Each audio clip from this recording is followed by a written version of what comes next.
La lingue furlane si insegna in te scuolis de infanzie, in te primaris e in te secondaris di pringrad che hanno la loro sede in tal territorio dove il furlan alle fevelate e riconosciuto per legge.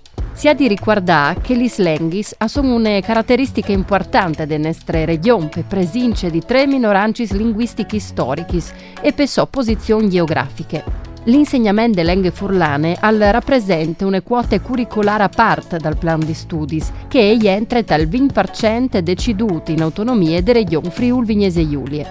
I genitori scelgono l'insegnamento dal furlan per i loro figli dal momento che iscrivono a scuole e la scelta è valida per tutto il ciclo scolastico.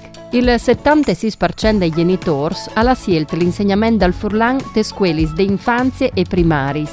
La lingue furlane, che viene insegnata per almancul 30 ore ad anno, non chiave ore a nessune altre materie, ma contribuisce ai crescite formative plurilinguali dei frutti e si inserisce in un percorso educativo in plurilingue, come che succede anche in altri paesi europei.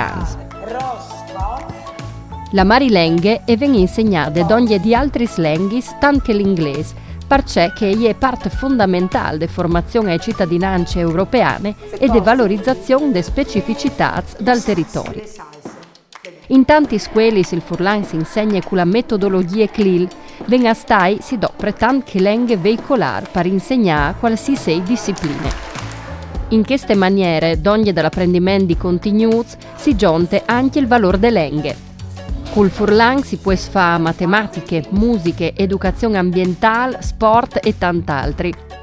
Un frutto che al crescere in un contesto plurilinguale, a chiesa e tante a scuole, ha vantaggi cognitivi che lo aiuteranno di lungo di tutta la sua vita personale e professionale.